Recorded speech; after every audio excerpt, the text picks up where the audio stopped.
guys, welcome back to my channel. If you're new here, my name is Ria, and if you're not new here, thank you for coming back and watching this video. Today we're going to be talking about two books. You heard me right, just two. These two books are fantasy books that I just recently read in April, and they blew my mind away. I've noticed on BookTube that there are a lot of booktubers who are just in love with fantasy, and I'm just beginning to dive into it, and I feel like I don't know if people have read these books, so I want to share them with you. These books are from indie authors. You guys don't make fun of me, but I didn't even know what indie meant. I just saw everybody saying it, and so I had to go on Google and figure out what it meant. And basically, it just means, like, in my mind, up and coming, you know? So these two books are by two authors that are up and coming. They're indie authors, but they are amazing. So I'm just going to jump right into the video. I'm going to start by reading the synopsis for the books for you guys, and then I'm going to talk about them.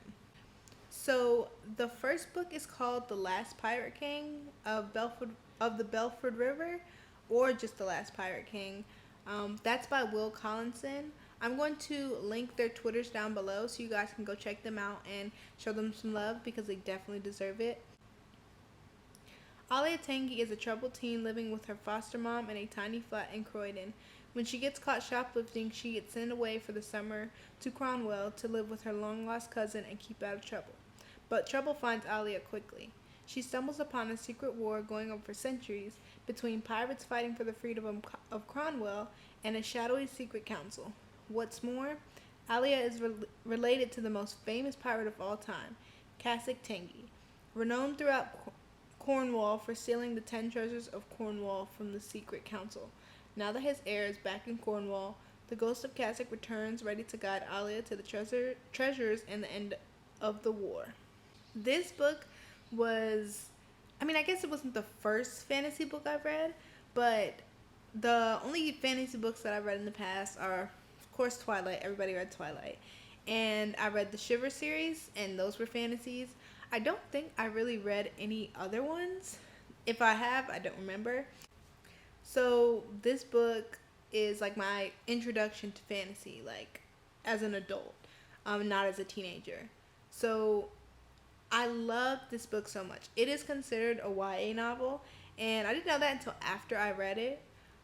But this book blew me away. Like, I was captivated from the beginning. You know what I mean? It was funny and it was light, but there was also some action in there and some suspense, and I loved every part of this book. The storyline is easy to follow. You know what I mean? Will also gives maps in the beginning of his book to help paint the picture for, the city, I guess you could say, or the land. I love this book so much. I rated it 5 stars because it was that amazing to me. I love the characters. I love the way it ended. I'm just excited to read more. This book does have a sequel written, but Will has, I'm not going to say refused, but he says he's not giving out a sequel until he gets more listens on his podcast for the book. So the book is in an audiobook form. You can listen to it on all podcast services, and so it's free on there. I'm going to link that down below, so you guys, come on, check it out. Like, it's free. It's a free book, and you cannot go wrong with a free book, and it's a good free book. It's not just any free book. It's amazing, and it's free. Who doesn't love free? So go ahead and check that out, because you guys, I need a sequel. Like, I need a sequel. I'm ready to continue this journey, and I can't continue this journey until we get more views on this audiobook. So that book was completely amazing. You guys go check that out. So now the second book. This book is called Edge of the Breach by Halo Scott. If you follow me on Twitter and Instagram, you may have seen me posting quotes recently, and you may have been like, what is she talking about? Well, you should know because I linked the book to all those quotes. But if not, if you missed that, this is the book that I was referring to.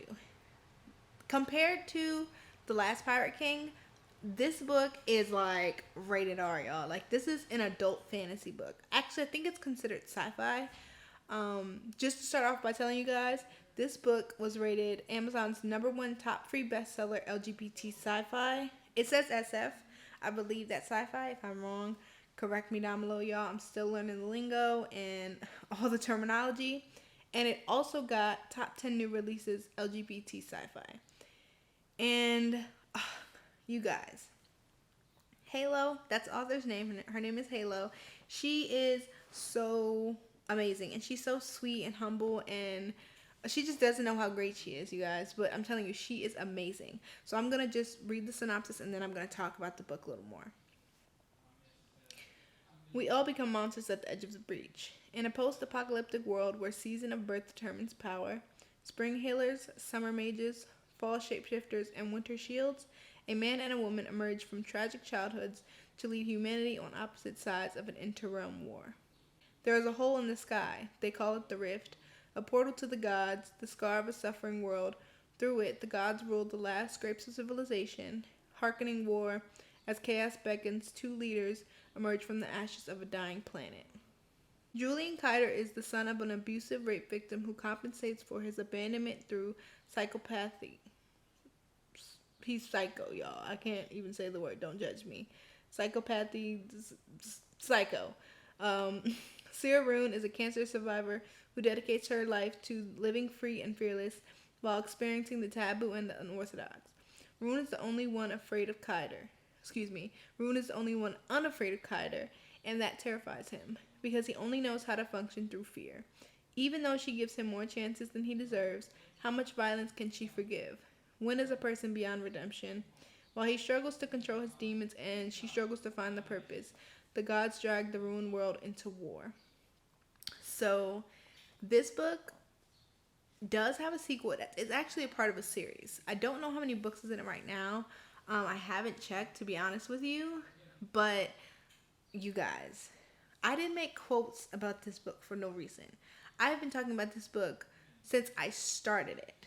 Both of these books, actually, when I read these books, I cannot wait to get home from work, you guys. I'm like looking at the clock, waiting for it to be 2 o'clock so I can get home and read these books. This book was so interesting. Like, I'm not gonna lie, you guys. I'm getting into this fantasy thing, and I'm starting to nerd out. And I love the powers. I love the different, like the shapeshifters, the shields, the mages. Like, I love all that, and I'm ready to like nerd out, like seriously nerd out, guys. So if there's any fantasy books that are super good like that with, powers and magic and just a whole different world and language and all that stuff, like, link it in the comment section. Link it in the comment section because I want to read that. Like, I'm falling in love with that slowly. And it's because of these 2 books, you guys. The reason that I'm falling in love with fantasy is because of these 2 books. So you guys need to go read these books and give these authors their credit. But yeah, The Edge of the Breach, they have their own little language, their own like slang and lingo, and it's funny and it's serious, it's deep, and it makes you think about life. It makes you think about family and loss and love. There are so many great aspects in this book, and I literally fell in love with this book, you guys, and I honestly cannot wait to read the other books. I have to piece it up because I do have other books to read, but this is a book, these 2 books actually, these are series that I cannot wait to just dive more into. Like, I love the characters. I need a romance to happen. Like, I have questions, but I'm being patient, y'all, because I know I got to continue reading to get my answers. But you guys, do me a huge favor and go read these 2 books. Like I said, I'm going to link down below the author's Twitter pages so you guys can go check them out. I will leave a link to the book pages, so if you guys want to go read them, whether you get the little Kindle subscription for a little bit just to read them, go do that. But like I said, The Last Pirate King is free, so you guys can go listen to that anytime. That's all I'm going to be talking about today. Just these 2 amazing books. I had to make a video about it. A blog post for me just was not good enough. I needed to give you guys the full effect. I needed to vent. I need to tell you guys about these amazing books. So now I've told you. thank you for tuning into this video. Thank you for the time. Thank you for taking the time out of your day to listen to me rant about these crazy books. I hope you love them just as much as I did. Go check them out now and let me know in the comment section which book seems more interesting to you. Because I know all fantasy is not the same. I know everybody has their preferences. So let me know and keep giving me recommendations. And I will see you guys in the next video. Bye.